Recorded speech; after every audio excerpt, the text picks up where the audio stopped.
புரிஞ்சுக்கிறதுக்கு என்னென்ன வழிகள் இருக்குன்னு பாப்போம். வேதங்களை பத்தி ரெண்டு விதமான பார்வைகள் இருக்கு. ஒன்னு அறிஞர்கள் ஆராய்ச்சியாளர்கள் பார்க்கிற கல்விசார் பார்வை, இன்னொன்னு மறைக்கப்பட்ட ஒரு பார்வை, ஒரு பாரம்பரிய ஞானம். இது குரு சிஷ்ய பரம்பரை வழியா கடத்தப்பட்டு வர்ற ஒரு உயிருள்ள ஞானமா பார்க்கப்படுது. நாம பார்க்க போறது இந்த ரெண்டாவது பார்வையை தான்.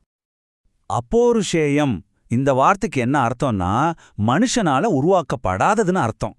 ஒரு நாவல்னா அது ஒருத்தரோட கற்பனை. ஆனா 2+2=4 அப்படி இல்ல. யார் எழுதினாலும் அது உண்மைதான். வேதங்களும் அந்த மாதிரி. யார் எழுதினாங்கங்கிறது முக்கியம் இல்ல, அதுல இருக்கிற உண்மைகள் நிரந்தரமானதுன்னு இந்த பார்வை சொல்லுது. இப்போ வேதங்களோட அந்த மறைபொருள் பயணத்தை ஆரம்பிக்கலாம். ஒலி, அதாவது சவுண்ட் மூலமா எப்படி இந்த பிரபஞ்சமே உருவாச்சுன்னு பார்க்கலாம். ரிக்வேதம்னா நாம என்ன நினைப்போம்? வெறும் துதிகளோட தொகுப்புன்னு தானே. ஆனா இந்த மறைபொருள் பார்வையில அது பிரபஞ்சம் தன்னை முதலா வெளிப்படுத்திக்க செஞ்ச ஒரு முயற்சி. அதனால தான் இத மௌனத்தின் குரல்னு சொல்றாங்க.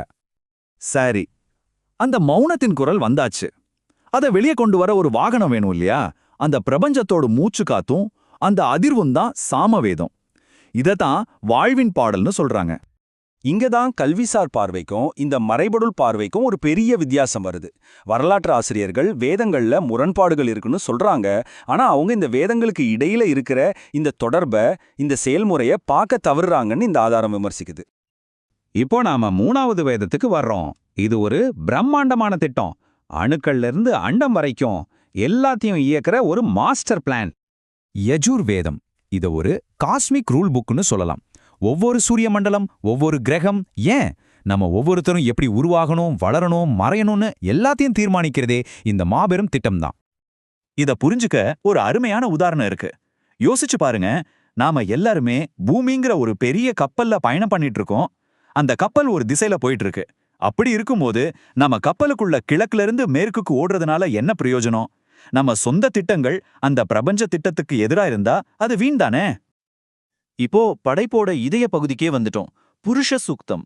இங்க ஒரே ஒரு பிரபஞ்ச உயிர் இந்த முழு பிரபஞ்சமாவே மாறுற ஒரு பெரிய யாகத்தை பத்தி பார்க்க போறோம். பாருங்க, அந்த பிரபஞ்ச புருஷனோட தியாகத்திலிருந்து எப்படி இந்த படைப்பு உருவாகுதுன்னு. முதல்ல அந்த புருஷன் யாகத்துல அர்ப்பணிக்கப்படுறார்.